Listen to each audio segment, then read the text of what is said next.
Shalom, brothers and sisters. Shalom, brothers and sisters. Giving honor and praise unto the Most High, the Creator and the Maker of heaven and earth. My name is Yeshiah Israel of the tribe of Dan of the nation of Israel. This particular presentation, brothers and sisters, Israelite history as it relates to the world. I want to, on a human level, give due respect to the brother, Moreh Yiftach, from the congregation Shomrei Habrit. They did a presentation earlier regarding Purim, and I deliberately decided to go on after the brother did his presentation or so that way the time won't conflict. All right, and so in light of that, brothers and sisters, what we want to do is talk about the Israelites, the history, scriptural, lingual, so we can gain an understanding of what we've been talking about for quite some time from other ports of references, if we will. All right, let us go in this particular case, brothers and sisters.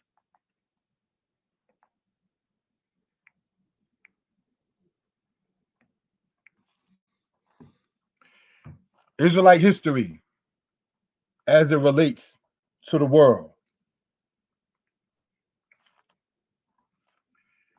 Israelite history as it relates to the world.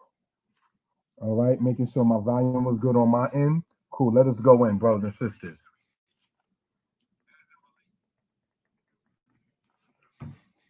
This presentation will touch briefly on the matter of the black man's enslavement in the West, and then go to the matter of ancient records regarding the Israelites, and then conclude with the timeline. We hope everyone is having a good BHM, Black History Month, and please subscribe to the channel, brothers and sisters. Okay, I'm going to take the time out now to say shalom to they who are in the room. Thank you for that. All right.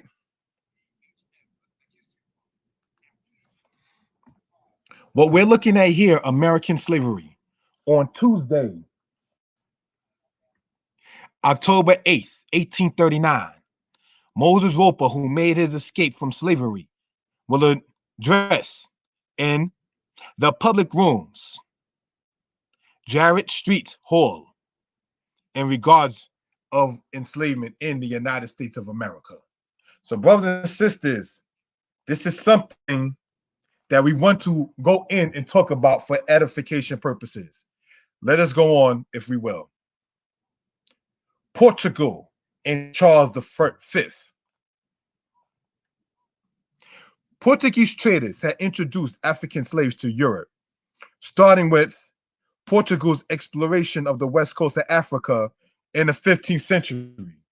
The transport of millions of Africans across the Atlantic Ocean to the Americas did not begin until the Spanish explorers and settlers arrived in the New World during the last decade of the 15th century and the first decades of the 16th. So, brothers and sisters, the 15th century, all right, is the 1400s. The 16th century is the 1500s. So, brothers and sisters, we wanted to emphasize that the Spaniards, that is to say, the people from Spain, were the ones who severely made the Atlantic slave trade to be, sadly for us, but profitable for them. All right. So, there were over 300 voyages recorded of just the Spanish people alone regarding the slave trade. So many times, me being, quote, a said black man in America, I have looked at black people who spoke Spanish and like, oh, wow, they speak Spanish. But at the same token, we could say the same thing about our people speaking English, because those languages, the European languages, were imposed on our ancestors. All right. So that's something we just want to address in that particular matter. With the labor needs of its New World settlements growing, Spain became Spain began regulating the slave trade, granting licenses known as asientos for the importation of slaves into the colonies. Now, the word asiento is a Spanish word meaning seat, S-E-A-T. All right, let's go on. The first organized transport of slaves directly from Africa took place in 1518 when Spain's King Charles V granted an asiento to a number of his household. It allowed the importation of 4,000 African slaves into the Caribbean islands, known as the Greater Antilles, Hispaniola, now Haiti and Dominican Republic, Cuba, Jamaica, and Puerto Rico. All right. So, brothers and sisters, those particular 4 islands, all right, today known as Haiti / Dominican Republic, one being one place, Cuba, Jamaica, and Puerto Rico, were places where many of our people were brought to. We have for decades, brothers and sisters, been speaking upon these people that were brought to the Western Hemisphere as them being in part of the children of Israel. So these are things we want to sit there and show while our people are into the aspect, if you will, of quote Black History Month, what we are speaking on. Let us go on, brothers and sisters.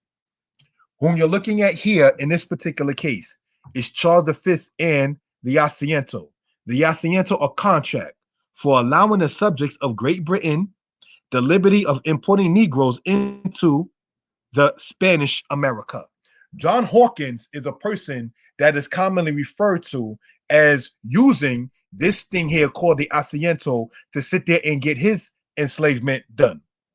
He entered the slave trade, brothers and sisters, in the year 1562 and is noted as having a black man in chains as part of his coat of arms. Now, we do know and understand that terminology such as black is a byword, but nonetheless, while we are speaking English, we want to be able to reach our people so it can be noted for edification purposes. All right. So let us go on, brothers and sisters, in this particular matter. All right. Oh, I wanted to point out too that this Charles V is the grandson of Isabel and Ferdinand, who were the rulers of Spain when the Moors were ejected out of Spain in the 1400s. All right, let's go on to the next part, if we will. Charles V and they who were in Tunisia. The Emperor Charles marched against Tunis and Barbary and took possession of it on the 21st of July in the year 5295, or that is to say equated to 1535, and Tunis was deprived of all its glory. Now, what do we want to point out, brothers and sisters? This Tunis that we see right there, brothers and sisters, is Tunisia. All right. So let us go on. The Jews were in great numbers there. Some of them took flight to the desert where they were consumed by hunger and thirst and reduced to the last extremity of distress. They were despoiled of all they has brought with them by the Arabs, and many of them subsequently perished. Others were massacred by the Christians, who fell on them in an attack from the town.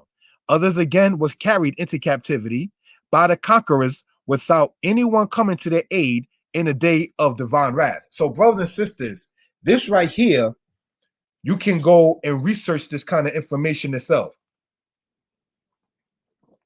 There is a book called Jews of Africa. That's where I got this citation from. So we wanted to point out, just as much as we speak about King Charles of Spain and the asiento matter, he went and conquered places where this is noted for saying the Jews were a great number there. Some of them took flight to the desert. All right.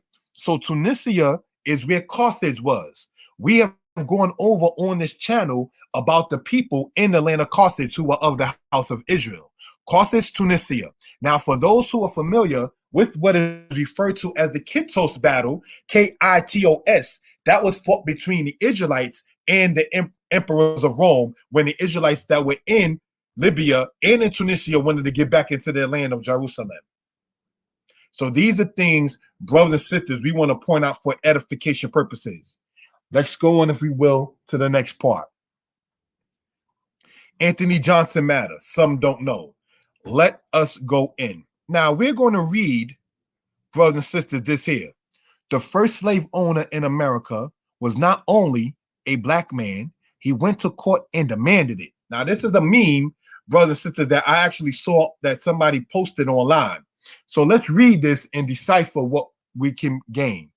In 1654, it was time for Anthony, who they say is this guy here, right, to release John Casser, a black indentured servant.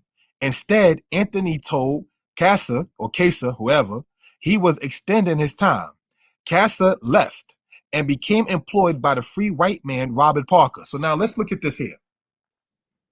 Anthony Johnson, and this is dated, we want to see here, to 1654. When did a black man have the name of Anthony Johnson in the 1650s and owned property and was, brothers and sisters, not the renamed black man from another person? The fact that Anthony Johnson has an American name, the fact Anthony Johnson has that name, brothers and sisters, shows that he was colonized. Because just as we pointed out before, English coming to us as a people is no different than Spanish coming to us as a people, because our roots don't go back to the Anglo-Saxons. Our roots do not go back, brothers and sisters, to the Castilians of Spain. So these are things we want to point out for edification purposes.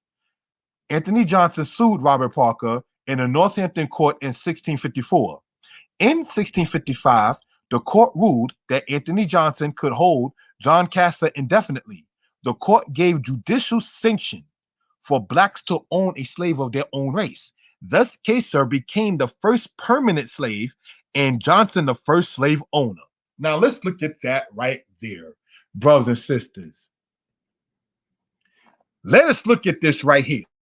They are saying that this picture of this man, which I pointed out, brothers and sisters, in the book, all right, from Assyria to America, that's not Anthony Johnson. That picture you see there of that man is a man named Lewis Hayden. But they figured people don't read. They figured people are not going to do due diligence and study. They figured somebody was not going to try to look something up. And because if you look at the mid-17th century, which was equated to the 1650s, that's not generally how the people dressed. They didn't dress like that in the 1650s. So who is this picture who they have there? It's someone from the 1800s, the 19th century, named Lewis Hayden. Look that up. You can type this in. We're going to type this in, brothers and sisters. L.E. Lewis Hayden. That's who that person actually is. So they just took a picture of some man, put it up there, and then perhaps thought that somebody was not going to sit there and talk about this kind of matter. It says in 1655, all right, so we're going to sit there and take the time out now. We're going to make this bigger so it can be seen, if we will, all right? It says in the second paragraph, right, the third line, pay attention, Israel. In 1655, the court ruled that Anthony Johnson could hold John Casser. Hold on. What court, brothers and sisters, did this refer to? Because if we're talking about the aspect of a court ruling, we are then going to have to sit there and say that this man, Anthony Johnson, could not have been the pioneer of American slavery. It had to have been somebody else in order for him to get sanctioning by a court. How did he get sanctioning by a court, brothers and sisters? They didn't expect somebody to perhaps, as stated, look something up for edification purposes. That's why, not to be funny, disrespectful, offensive, or rude, it is very important to sit there and get your studying done. In the book that I wrote, From Assyria to America, right? I gave a shout out in due respect to the lady, may she rest in peace, Imam Matina, who was an elder when I was a child in the house of Israel. She told me when I was younger that one will need to study and try to dig into each and every single thing concerning the matter as much as possible that can be gleaned for information. Brothers and sisters, that picture of that man is not Anthony Johnson. So now, when you go in here, Anthony Johnson, the pioneer of American slavery. America, as in the United States of America, did not exist until 1776. So now this is talking over 100 years before the founding of what we call today the United States of America. So now if you just want to say American, because America was named in honor of Amerigo Vespucci, brothers and sisters, and that gentleman dated before this era, Amerigo Vespucci had slaves. So we're going to come back to this for evidence purposes, all right? Let's go on. Notes on the Atlantic slave trade. The Atlantic slave trade going north, then west will be addressed. This is not to deny that the Atlantic slave trade going east. The guy, Goncalves, working for Henry the Navigator in 1441, had slaves sent to Portugal. The author, Basil Davison, speaks of the fact that slaves were brought to Europe. In her book, History of Slavery, Susan Everett stated, we see that by 1492, there were 1,000 slaves brought to Europe. Now, this is going to be extensive with references.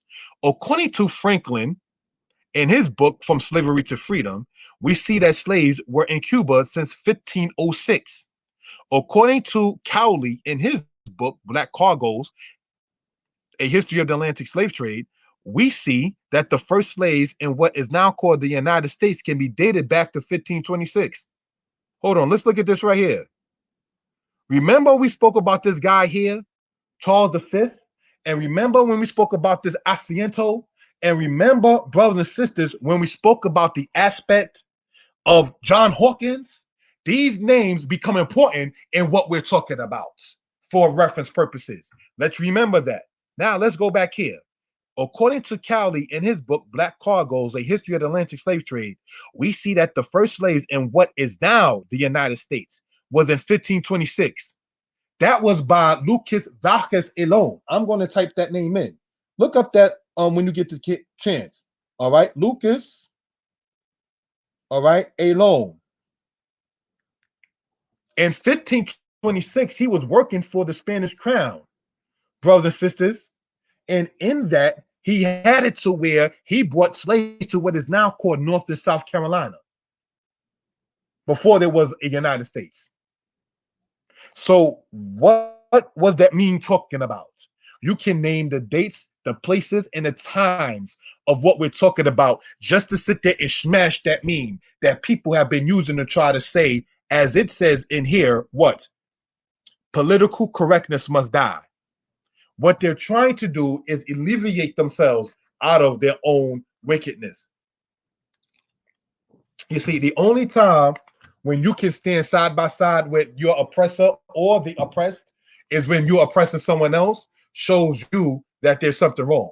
You can't stand on your own merit of righteousness. So what you got to do is sit there and show somebody else as being wrong. That's the problem. All right, let's go on. Who then focuses on the 1619 date? The time of the era in 1619 is when a Dutch man of war sold to John Wolfe 20 Negroes.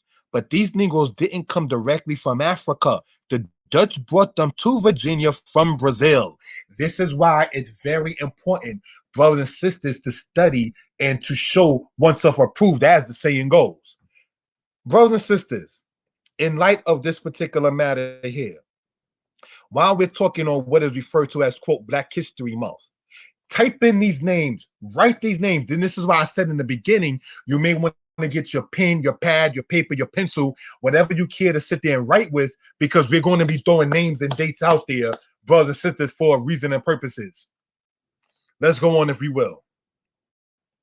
Notes on the Atlantic slave trade. The Dutch West India Company, since the time of 1623, were capturing slaves from Portuguese traders. The Dutch in 1613 had a slave base in Manhattan. Manhattan is in New York. All right, so let's look at this right here. The Dutch in 1613 in Manhattan. Brothers and sisters, in New York, which is part of the United States. So when this meme says about Anthony Johnson, even though they got Lewis Hayden picture up there, about being a pioneer of American slavery, how can that be when the Dutch, which was in New Amsterdam, now today called New York, was in Manhattan decades before the 1650s, and they were doing trading of our people in slavery. The colonists had slaves. The first colony is Virginia in 1607, and the last being Georgia in 1732. The United States did not exist until 1776. Washington, George Washington had slaves in 1743. He later became president in 1789. What was done is that people like Washington had slaves from the West Indies in 1768. We want to point this out. This citation comes from a source from a book called The Black Book, where George Washington, the president of the United States to be, brothers and sisters, had slaves that he traded between Virginia, New York, and Barbados in the 1760s. These are things we want to point out for reference purposes. The West Indies got slaves from West Africa. We went over the diaspora aspect on this page, meaning, in other words, on this presentation. Let's go. The United States tried to separate their guilt of enslaving the blacks by saying it was the colonists. But the colonists say before them, it was the Spaniards, like in Florida in 1565, and alone in South Carolina in 1526. Yet they forget the asiento. This is why we wanted to point this out, brothers and sisters, about that asiento. What do we want to emphasize with that in this particular case? We're going to shrink this little guy right here, all right? We're going to enlarge this, if we will. Brothers and sisters, it says the asiento, a contract for allowing the subjects of Great Britain the liberty of importing Negroes into Spanish America. Then this right here says London. So it was the British that was using the legality, not moral, not righteous, but the legal, brothers and sisters, aspect that Spain then started. So looking at this right here, how then, going back to, if we will, here, they forget about the asiento. When a United States know it was the colonists, and the colonists say no, it was the Dutch, no, it was the Spaniards, but you all profited off of it. They took the money and they all became economically, sorry, that's the better word, the correct word, sorry. They all became economically viable to one another in trade. What are you talking about when you sit there and say, oh no, it wasn't us, it was them? Don't sit there and do that. Don't try to sit there and then say, when it comes down to it, well, when you get right down into it, well, they're all dead. You wasn't saying they was dead before the black man brought this out. You wasn't saying they was all dead when you thought, excuse me, niggas didn't read. That somebody couldn't put two to two together. You understand? And brothers and sisters, once it comes down, as pointed out to this kind of subject, they didn't expect somebody to even get into it. And I want to state, as an Israelite, there's a lot of Israelite channels. There's a lot of brothers and sisters that stay coming out with this kind of information. As I said during the Hebrew classes, pick your moray. Pick who you're comfortable and whom your spirit rocks with and roll with that. Let us go on. The Asiento was a document that Charles V had that allowed the French and English and Spanish to trade in the West Indies having slaves. This was dated to the time of 1543 to 1834. Brothers and sisters, why does that become important? Because this right here is talking about a date of 1654 and 1655. Yet, when we go right back, if we will, to this, sorry for skipping it again, 1543 to 1834. That is before and after that time of the Anthony Johnson matter. Now, for those who are familiar, you can go to a book called Slavery and the Making of America by Horton and Horton. And in that book, the author speaks about Anthony Johnson passing away in the year 1670, and that Virginia took his land back. All right. So just want to point that out. Somebody typed in, what about class? All right, my brother or sister, this is the class that we're talking about. Let's go on. Thank you. Focusing on the natives in the West Indies, it is interesting to note that they were enslaved too. The 1619 date is not the beginning of blacks as slaves in America. Now, we know, doing what is referred to today like as Black History Month, that our history did not start as slaves. Why then do people like myself, I can speak for myself, focus on that? Is because we don't want that to be forgotten. You understand? We don't want that to just go on and just have, as they was talking about the Tennessee Project, where school books is saying, well, Africans came over here to be helpful workers. No.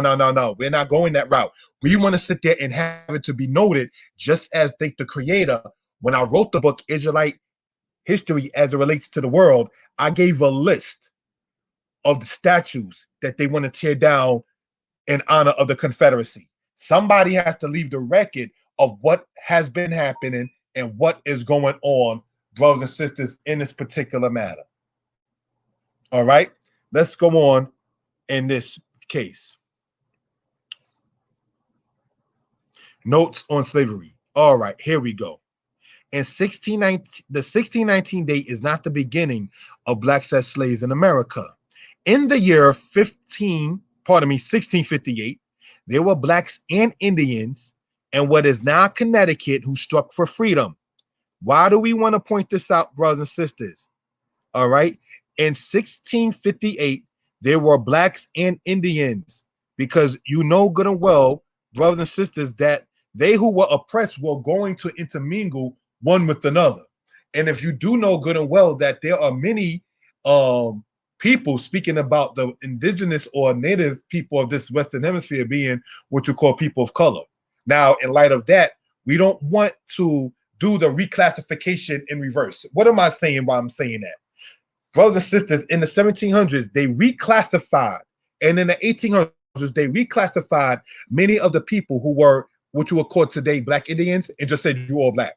That has happened. But we don't want to do the opposite way by saying, well, forget they who came from the came to the Western Hemisphere from the Eastern Hemisphere. So that's something we want to point out. Don't sit there and forget or minimalize the aspect of the slave trade that came to America. Right? So let's go on, if we will, for reason and purposes. Goes on to say, the year 1641 killed the Anthony Johnson story because the governor of Maryland, named Lewis Calvert, had slaves. Lewis Calvert, and this is mentioned in the book, brothers and sisters, Israelite History as it relates to the world, had slaves in 1641.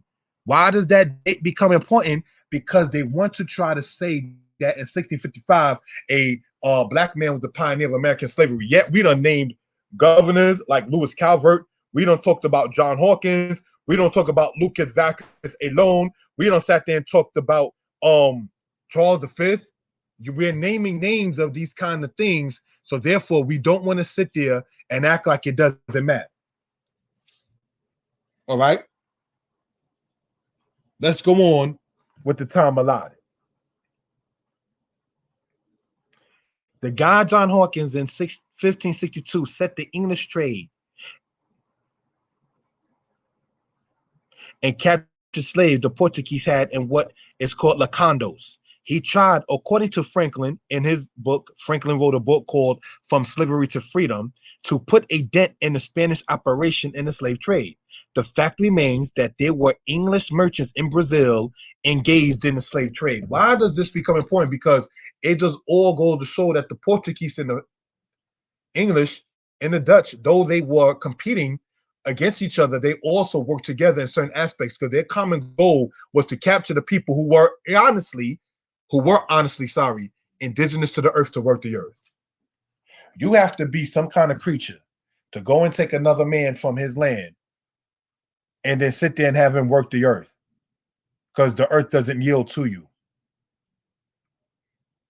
Where in history do we see that? The earth will not yield forth its strength to you. Do you see why some Israelites taught about them being the people of Cain? Because in the Bible, it says, a wanderer and a vagabond you shall be in the earth, and the earth should not yield forth its produce. So even if they're not Cain linearly, they definitely got that same cursing spirit of having to sit there and get somebody else to work the earth because the earth don't yield to you. Let's go on. All right. The subject of the Atlantic slave trade is extensive, and there will be more information presented on this subject. Let's go on. William, a Dutchman, in 1625, received a license to trade slaves in Brazil, Virginia, and New Guinea. Why does this become important? Virginia in 1625. Brothers and sisters, we want to sit there and take out the time, if we will, and highlight that. And we want to highlight Virginia. Why do we want to do that? Because this meme here says about 1654. And this is saying that the Northampton Court of Virginia in the 1650s, yet we can show brothers and sisters about Willem, a Dutchman in 1625, receiving a license to trade slaves in Brazil, Virginia, and New Guinea. New Guinea, pardon me, is in West Africa. Brazil is in South America.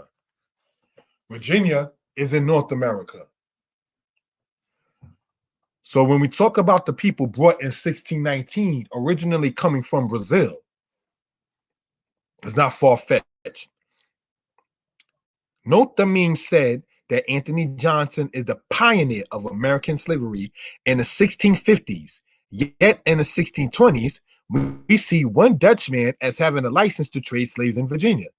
Dutch in New York had slaves in 1646. Why do we also want to point that out in 1646? Because 1646, and I'm going to sit there and show this, brothers and sisters, all right? 1646 is an area code for Manhattan, which is in New York. Are they memorializing the date that the Dutch people had our ancestors as slaves in what we call New York of today? Because 1646 or 1646 is an area code for Manhattan, because they done talked about they ran out of the 212 area code. Let's go on. In 1613, the Dutch made what is now Manhattan a slave port. The Dutch before 1630, we want to bold that, had slave ports in the West Indies. In the year 1768, Washington traded blacks as slaves between him and the West Indies. Did George Washington get the idea from Anthony Johnson? No. Brothers and sisters, let us go on, if we will, for reference purposes. All righty. And then we're going to close out that particular part with this one here. Anthony Johnson is said to be from Angola. In the 1620s, the Portuguese and Dutch were dealing with blacks as slaves. Note, the meme says that Anthony Johnson was the pioneer of American slavery. Yet, he did go to court. But whose court did he go to? Who decided his claim? Who told him in the Northampton Court of Virginia that he can keep the guy Caesar? What color were those judges? Let's go on. Anthony Johnson was not the pioneer of American slavery, and the facts will show as follows. The Dutch had Axum slave port. They had Elmina slave port. The Dutch took the English slave port built in 1631 in the year 1665. Balboa, who was an explorer, had 30 blacks as slaves when he went to the Pacific Ocean, this being in the year 1513. So we want to bold type that And we're talking about Balboa having blacks as slaves. Now, when we start talking about the aspect of 1619 and the date with that, as asked before on this channel, what made that Dutch man of war comfortable to go to Virginia to say, here are these Negroes, unless they was already traded in slaves? That guy in 1619 did not do no pioneering work as far as trading black people as slaves. So while the black man was enslaved in the southern United States of today, you had it, brothers and sisters, to where the Pilgrims went over in 1621 to what we call Massachusetts and Connecticut of today, made a treaty with the people of the Narragansetts, and then slew them. That's the problem. See, throughout history, a lot of times people try to say, when we talk about what happened with the indigenous and about how they were slaughtered and disrespected out of their land, right? Well, in history, the Babylonians took over Egypt, and in history, those were just the things they did then. But you know what the difference is between Babylon going against Assyria and Assyria going against Elam and Persia later on going against Babylon, and even the Greeks going against the Persians, and then the Romans going against the Greeks? And we're talking about Europeans at this point. And brothers and sisters, the Germans, who were the Vandals, going against the Romans. You know what the difference is between all of that and what happened in the Western Hemisphere between the Caucasians and the Indians, if you will? You broke treaties. That's the difference. See, throughout history, people have always been at war. But once you make a treaty, you're supposed to honor it. Just as much as the Treaty of Versailles, brothers and sisters, a little over 100 years ago in 1919, that treaty was not respected. So, we can't say that because nations take over nations in war, it's not that far-fetched from what happened to the indigenous people or the said Indians, because you made a contract and a pact with them. Now, brothers and sisters, we also want to point out this to the autonomous and the indigenous community here and so forth and so on, right? The African American is not your enemy. The black indigenous, autonomous, so forth and so on, the people, as they say, of Turtle Island, you all didn't make a pact and an agreement and a contract with the said African American. So consistently trying to talk about we're not all from Africa, we are not all from Africa. Black people from Africa wasn't trying to sit there and get people from other places into their colonies like that. If anything, indigenous Africans were selling Hebrews to get them up out of Africa, when you know that particular history. Not so much about bringing people into Africa to enslave them. They was trying to sit there and depopulate the Hebrews up out of Western Africa, which we're going to talk about soon. So these are things we want to point out regarding this matter. Let's go on, if we will. All right, let's go. This article was featured in Hint magazine.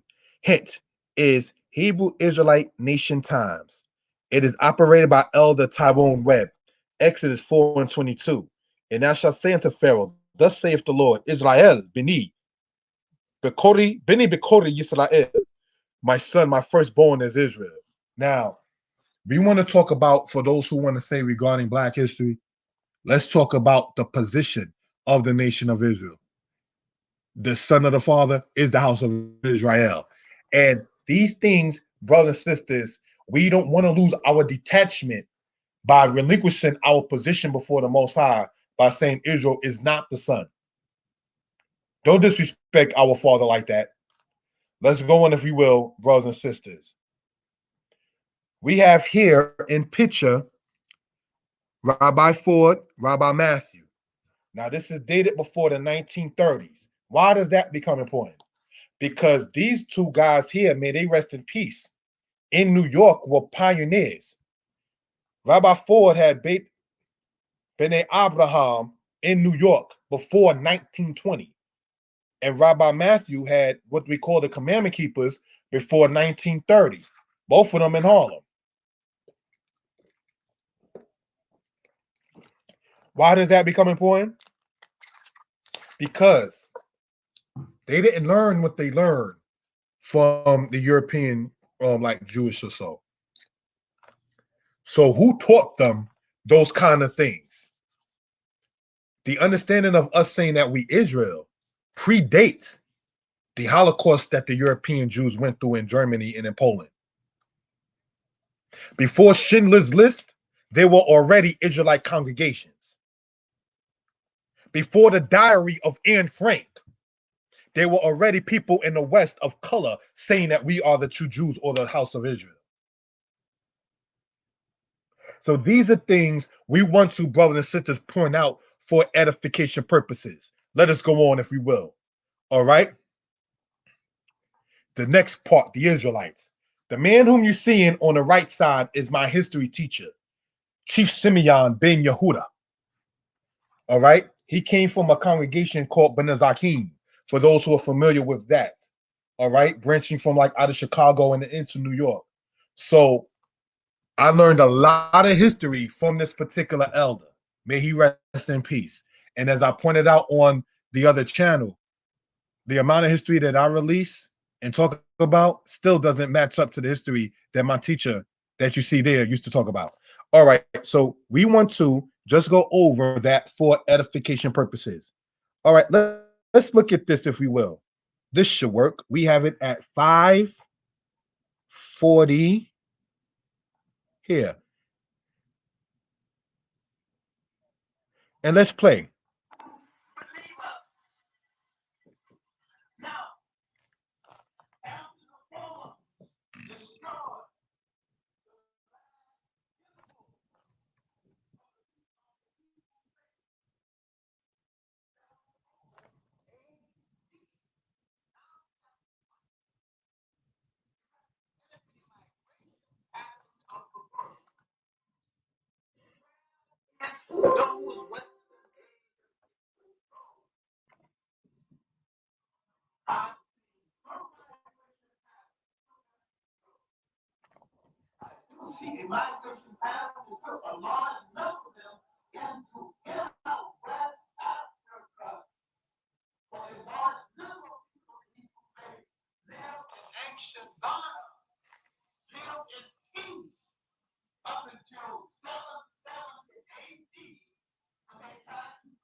Now, brothers and sisters, if we will, right, for edification purposes,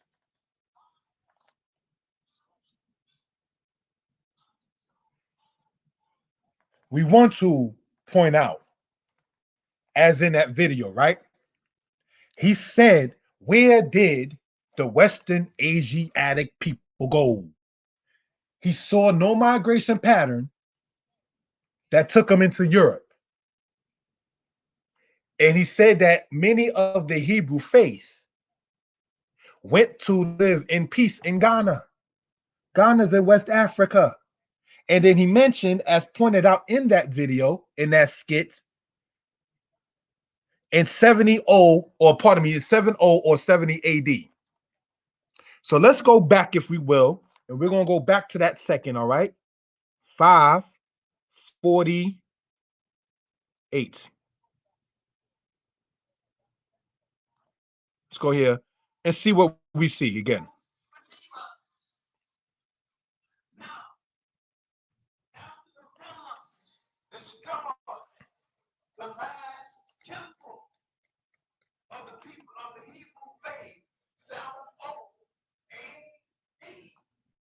Now, he said there, brothers and sisters, of the people of the Hebrew faith and the Romans who destroyed their temple in 70 AD. Did you know that the Roman historian Tacitus talked about that? And that the Roman historian Tacitus stated that many of Rome thought that the Ayuda, or the Jews, were people of Ethiopia. We've been pointing this out again and again. Now, this gentleman that you see here, may he rest in peace, right? He didn't like the house of Israel per se, but we want to sit there and cite our sources. That's John Henry Clark. He passed away in like the 1990s, right? And he said you have to watch the migration patterns of the people. Let's go on.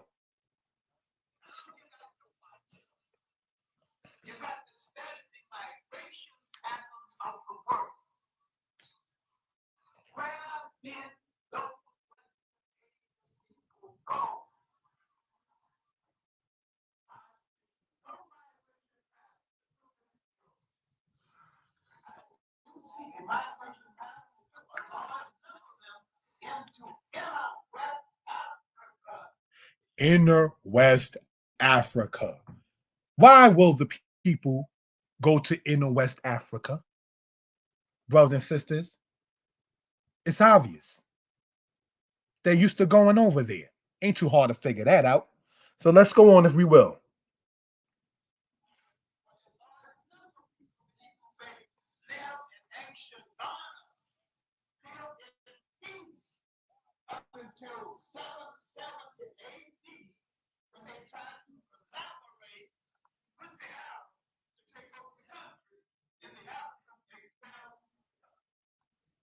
Now, did you know that John Bowles, and I'm going to type this in here, all right? B. Bowles. No, see, let me capitalize that. Bowles. John Bowles, in his book, he spoke, if we will, brothers and sisters, about the Arab people having people from Western Africa brought over to as far as Iraq as slaves. All right? So that's something we want to sit there and talk about. Again, may he rest in peace. The man you see there on the right side is my history teacher, Chief Simeon of the congregation called Benazakin. Let us go on. Here we see, and this is a picture I actually got on from Facebook, and you can tell it's kind of old, like from maybe the 60s and before. All right. Children studying Hebrew, reading, and two mothers from the congregation, Kol She'erit. The congregation Kol She'erit, like I said in this, like in the prelude, we're going to talk a little bit about the camps, right? We spoke earlier about, may these men rest in peace here, Rabbi Ford, Rabbi Matthew. Rabbi Ford with Beit B'nai Abraham, which was located in New York, and the Commandment Keepers, which was headed by Rabbi Matthew. All right? So let that be noted. That was before 1930. But Nazakim started in the 1950s, for those who know that history. And the picture you see on the right side is the one in red, that was my mother, may she rest in peace. And the other one is Imam Miriam, who was like my mother's sister, not biologically, but certainly in faith and in respect and in sisterhood. All right. So just want to point this out. This picture here, brothers and sisters, is dated. I remember this particular night. That was in 1989 that you see the picture there on that side. All right, with the two women there. That was dated from 1989 at a party celebration. All right. So just want to point that out for reference purposes. Why go over just something such as that? All right. From the 1920s, 1960s, when my teacher, T. Simeon, came in the way of life in 1966. He told us that. He came in an understanding of Israel. And then a situation over 20 years ago in a congregation called Kol She'erit in the Bronx is because Israel ain't new. This understanding of us being Israelites is not new. See, with the internet, many other people found out, blessed be the Most High, about who they were. But regardless of wherever one's understanding was at, brothers and sisters, this is not new to the world. We already had shown this scholar, John Henry Clark, who was not a fan of, quote, the Bible, speak about the Western Asiatic people going over into Ghana. We've been talking about Israelites going to Ghana and other places after the Romans besieged Jerusalem in the 1st century AD. We've been talking about that for decades. So while we're taking and respect advantage of what is called and understood as, quote, Black History Month, these are things we want to talk about, if we will. All right. So let's go on, if we will, to the next slide. And I got permission for this picture right here. The picture you see on the left-hand side is inside of a congregation that I first went to in 1991 called Beni Adat, which was located in Brooklyn in New York, brothers and sisters. And the picture you see on the right-hand side is a congregation in South Carolina, in Chester, South Carolina. Now, this is not about being vainglorious or anything like that, but I just took 2 pictures of myself from that. This is me. This is a brother. And this is doing this picture in 1991 with me in the white and my friend there in the white. That was during the era, if we want to put it like that, during the Feast of Chag Shavuot, or the Feast of Weeks. That's what we was observing in that particular case. All right, as you see there, that's dated to 1991.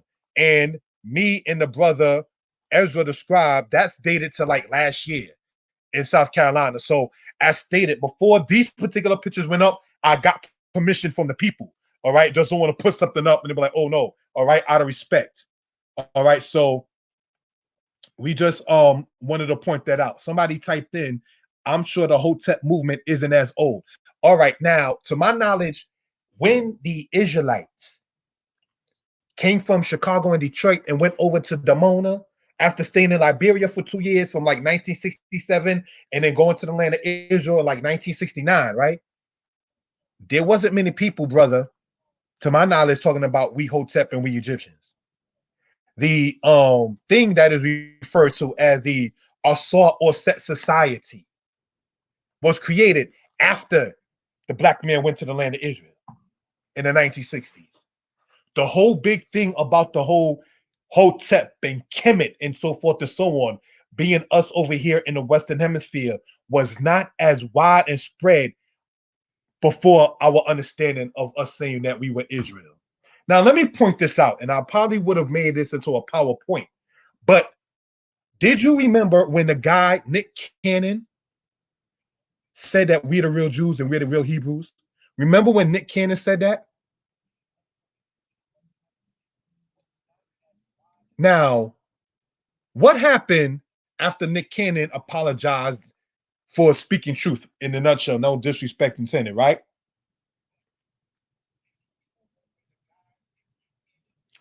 They made sure they had Beyonce go along with those horns of the Egyptian goddess, Hathor. So while people were talking about a black man named Nick Cannon talking about us being the true Hebrews and the true Israelites, they had to come with another celebrity, in this case Beyonce, to sit us and make the trust of Israel go back astray from the Most High into a culture that's not of us, into that Hamitic aspect, if we will. That was done on purpose, brothers and sisters. All right, let's go on, if we will, to the next slide. All right, the tribes of Israel, diaspora and enslavement. All right, going to ask, how's everybody doing? All right, we want to sit there and ask brothers and sisters how everybody is doing. We want to do that because we're going to, brothers and sisters, get into a particular subject, if we will. The tribes of Israel, diaspora, and enslavement. Let's go in. All right. This writing here will deal with the enslavement of our people in the Western Hemisphere.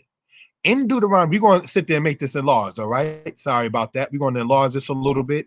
If we shall. All righty. Therefore, shalt thou serve thine enemies, whom the Lord will send out against you in hunger, in thirst, and in nakedness, and in want of all things. And he shall put a yoke of iron on your neck until he has destroyed thee. The Lord will bring a nation against thee from far, from the end of the earth, as the eagle swoops down, a nation whose tongue you shall not understand.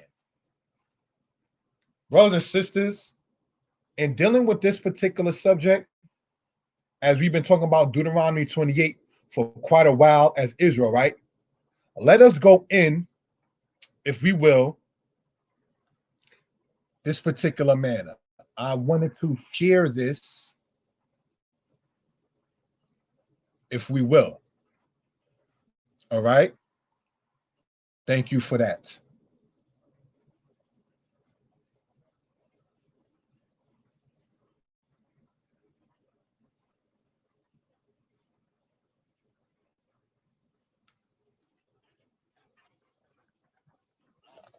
All right.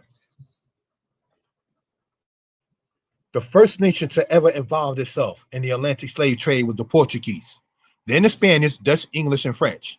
We have to bear in mind that our people were taken from East and West Africa. Mozambique and Madagascar are in East Africa. In the book From Assyria to America, I spoke about they who were all the way from, brothers and sisters, Eastern Africa, and were delivered as captives inside of what we call today Manhattan. Okay, so let's go on in this particular case. Thank you. Notes: a book on history. While the Europeans were attempting to enslave or eliminate the tribes of this land, such as the Shoshone of Idaho, the Micmac of Maine, the Dene, so-called Navajo of Utah and Colorado, the Apache of Texas, the Shasta of California, the Kootenai and Crow of Montana, the Kiowa of Kansas, the Washoe of Louisiana, the Chickasaw of Tennessee, the Seminole and Calusa of Florida, the Saponi and Pamlico of North Carolina, the Iroquois and Seneca of New York, the Shawnee of Ohio, the Wichita and Tawash of Oklahoma, among many other tribes of this land. The blacks were taken to European countries of Ireland, Spain, Portugal, and Italy to be made into slaves.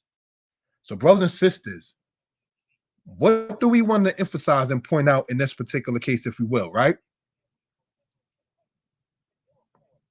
Is this. In the book, say From Babylon to Timbuktu, right? That author goes into talking about the diaspora of the Israelites, where the Israelites were at. Why do we say we are that, and so forth and so on? And that book, brothers and sisters, became very, very popular after its first writing in the 1960s. Now, this is not to play salesman on the Shabbat, all right? But what we want to point out is that Woodrow Windsor, may the Most High continue to bless and strengthen him. To my knowledge, he's over 70. Other authors in Israel, there's Kohen Mikael, much respect to him. There's Moses Farrar, much respect to him. There is Ella Hewley, much respect to her. These people are old enough to be like my parents. So what are we going to do to continue that legacy of becoming authors, for those who know where I was going? Do we only deal with their citations and then not take it, cite it in ours properly, and move on and grow from that? What was the point in them writing the books that they wrote? We have to be our biggest supporters and our biggest upholders on a human level, brothers and sisters. All right, let's go on, if we will. Eldad the Danite, in a book on the quote Philashes, the historian Eldad the Danite of the 9th century AD stated that the Israelite tribes of Dan, Naphtali, Gad, and Asher migrated to North Africa, who were later accompanied by Judah, Benjamin, Levi, and Simeon. Hebrew inscriptions were found that bore Hebrew names such as Yoel, Yoash, Yoab, etc., on walls from Egypt to Mauritania. Mauritania is the birthplace of the Mandinka tribe. The Moors also come from Mauritania. The Moors migrated to Morocco, and by crossing the Strait of Gibraltar, they entered Spain in 711 AD. They were led by a man named Tariq, a Muslim by religion, but some historians say that he was from the Israelite tribe of Simeon. What are we pointing out? That there are many people, as pointed out in the book From Babylon and Timbuktu, that General Tariq, though practicing Islam on the front, was actually from a descendant of the tribe of Simeon of the house of Israel. So the Moors in Spain were Israelites, and some were not Israelites. So let us go on, if we will, for reference purposes. This book you see right here is not the quote easiest to get. In this book here, the Lord Jews last of the Ethiopian philosophers, right? There's something in there to point out that's special, for the lack of a better term. In that book, it states that the philosophers who live in Gondar, as they are incorrectly called, are not the only group in Ethiopia that lay claim to being of the house of Israel. We're going to do more presentations, not only during this said month, but we want to do more presentations to sit there and also show what we've been talking about for reference purposes. All right, let's go on, if we will. The slave ship in a book on history. First slave ship left from Spain. In 1440, the Portuguese set off. The slave trade was lasted until 1888. There are 448 years of transporting human cargoes from one place to another. The average number given as 12 to 15 million brought to the Western Hemisphere is incorrect. There are over 7.5 million people in New York City alone. The slave trade was as north as Vermont to as south as Chile. Now, Vermont is in the United States. Chile is in South America. Knowing the fact that in 1891, the Portuguese destroyed their slave records to hide their guilt, we cannot accept their records as always authentic. We have to bear in mind that the victims of the greatest crime ever committed, our ancestors, were not allowed to read. Who knows how many records were destroyed without our people's knowledge, for we could not read at that time for sure their language. Let's go on, if we will. Let's go.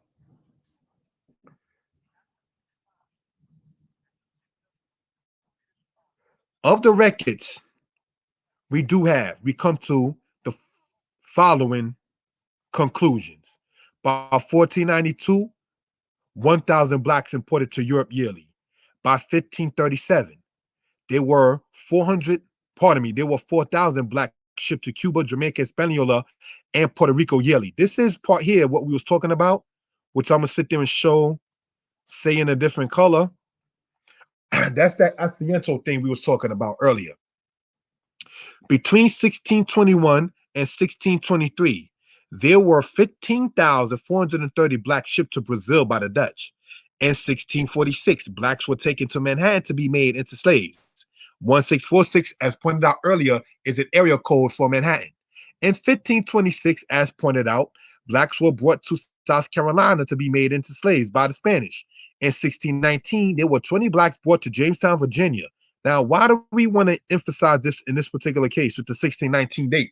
Because we want to ask again for those who just joined on. Thank you for watching the video. What made that guy comfortable to sit there and have the people brought there as slaves? What made him so okay with it is because he already knew that Dutch man of war already knew going to John Wolfe. That's what they was already involved in. That's why he was comfortable doing it. Let's go on. All right. By the mid 18th century, blacks were pouring into the West Indies in America at a rate of 100,000 yearly. By 1768, the English were carrying blacks 53,000 yearly, the French at 23,000 a year, the Dutch at 11,000 a year, the captains of New England, we know New England is part of what we call the United States, if we will, at 6,300 yearly, the Danes at 1,250 yearly, and the famous Portuguese 8,700 a year from Angola alone. Now, we do remember that the Portuguese were also involved in the slave trade that went from West Africa as well. And we want to also point out East Africa, because just like Hugh Thomas in his book, The Slave Trade, pointed out, in the 1830s, the Portuguese used to sit there and trade black people as slaves from Africa to Cuba to Manhattan, from Africa to Cuba to Manhattan. All right. So this is something, brothers and sisters, we want to emphasize for reference purposes. Let's go on, if we will. Right. The import of the black people was made illegal in 1807, but this did not stop European nations from taking the children of Israel, not Africans, into captivity. In 1853, the slave trade was reinstituted in North America when reports of uprisings and runaways flourished. Thomas Jefferson made the international slave trade illegal in 1807. By 1853, they reinstituted the slave trade in what we call the United States of today. Thomas Jefferson died in 1826. So over 20-something years after Thomas Jefferson's death, they reinstituted the slave trade in the United States. So they could care less about their leaderships and the laws, because they'll sit there and do whatever they can do for gain. Let's go on, if we will, brothers and sisters. The Lost Tribes of Myth. Suggestions toward rewriting Hebrew history by Alan Godby. Remember, we were not expected to read. The native people of Jamaica were known as the Arawaks, who were conquered by the Spaniards in 1509. The Spaniards brought blacks from West Africa. We wanted to sit there and say West, sorry about that, right? Along the coast from Sierra Leone in Nigeria, the Ashantis, the Fantis, Mendes, the Ibibios, etc. In 1655, the island of Jamaica was conquered by the English. The English brought blacks from Ghana, Gambia, Liberia, Senegal, etc. The English made captives of the Ashanti, the Fulanis, and Mandinkas, the Wolof, etc. While the English and the Spanish were fighting, the blacks took to the mountains of St. Anne, Jamaica, as well as Trelawney, Jamaica, etc. There they locked their hair. When they were seen then by the Europeans, they called them dreads, since they were scared of the blacks. Thus, we today get those terms called dreadlocks. This is why brothers and sisters who are into locking their hair, they detest. I've witnessed it. Oh no, these are not dreads, these are locks. I remember hearing that. But the term dreadlocks dates back from when the Europeans did not like those maroons that came up out of the mountains of Jamaica, that came from the mountains of Palmares in Brazil. So these are things we want to sit there and emphasize and talk for edification purposes. Let's go on, if we will, brothers and sisters. Israel on the Appomattox. They who escaped in the matter of Israelites in Virginia. It goes on to say, the blacks who took to the mountains were referred to as Maroons. The Maroons fought battle after battle. Some of the main ones in Jamaica were in 1655, 1690, and as well as 1796. The Maroon leaders in Jamaica were Nani. Some say she dealt with witchcraft. That's another subject. It is reported that captured British soldiers will be brought to her, and she will work, quote, a spell and make them lose their breath and die. Now, I got that citation. I want to sit there and bold that part there, right? I got that from a book called The Maroons of Jamaica by Mavis Campbell, which is a book you can get online. All right. So when the era, let's jump, if we will, to the era of Marcus Garvey. Marcus Garvey passed away in 1940. What were they trying to do? They was telling black people from the West Indies that black Americans are stupid and lazy and sex mad and shiftless and irresponsible. They told black people from America not to deal with black people from the Caribbean. They tell the Falashas in Ethiopia that's in Haifa, Israel, to not deal with the Israelites in Damona.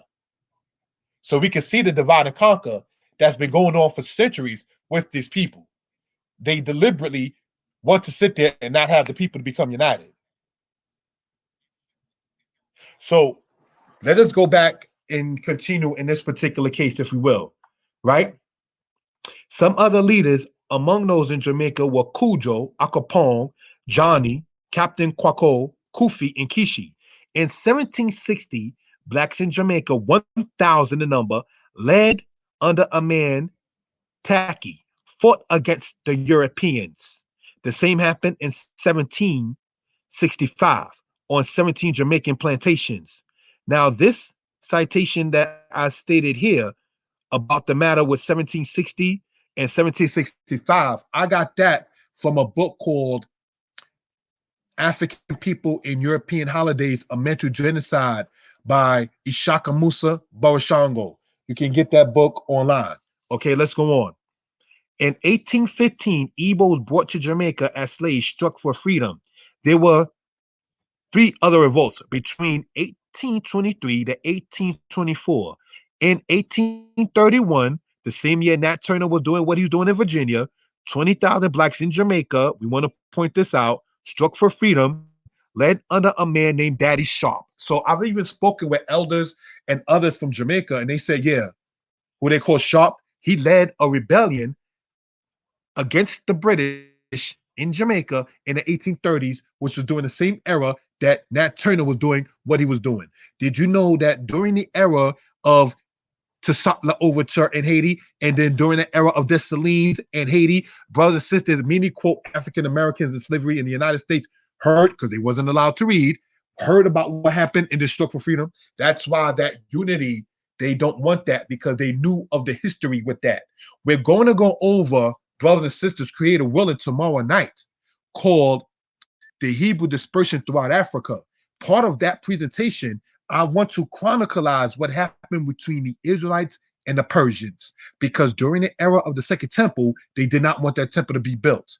They did not want the people to come together and to become united. Keep them divided, keep them separated, keep them at animosity, keep them not loving each other. So, House of Israel, when you tell people in your camp to not go to another camp, you ain't no different than the oppressor. I want to emphasize that again, O House of Israel. When you tell the people in said your camp to not go to another camp, you are no different than the people of the Caucasians that was telling black people to not be united. You're no different than the Zionist Jews in the land of Israel that's sitting up there telling the so-called Falashas to not deal with the people in Damona. You're satanic. It says, come together, O people, not the Zion. So how you going to tell the children of Israel to stay separated? That's wickedness.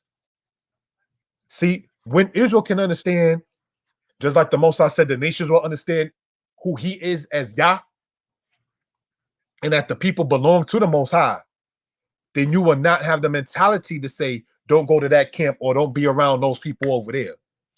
You can't do that. That's the Most High's people. What Israel should want to do is be able to say, you ain't got to go and punch that clock. Here you go. Here's a job, my brother or sister. How about that? That's something we should aspire to. Not week after week, the only time Israelites come together is the day you told to do no work. Then we look from the era of, say, the 80s, and before that in the 60s, and before that, and say, wow, Israel don't have that much, because we come together the time we told to do no work. It's not by osmosis. Let's go on, if we will. All right. The Lost Tribes of Israel by Tudor Parfit. In the 15th century, the Portuguese brought plenty of blacks to Brazil. The main ports were in Bahia, Pernambuco, and Rio de Janeiro, among others. The Maroons there also took to the mountains. The majority of the blacks in Brazil came from Angola. The Maroons in Brazil were called Quilombos, fought the Portuguese literally like tooth and nail. The blacks brought a fighting style known as capoeira, and with it nearly destroyed their enslavers. For those who don't know what capoeira is, not to be entertaining, you can go and look at, when it's not the Sabbath, Eddie Goro and that thing called something on PlayStation, and that's a fighting style with that. And they also got people who do the capoeira dancing on YouTube. All right, I've seen it live when I was in college. It's very unique. All right, so just want to point that out. Let's go on, if we will, brothers and sisters, for reason and purposes. All right. It goes on to say this.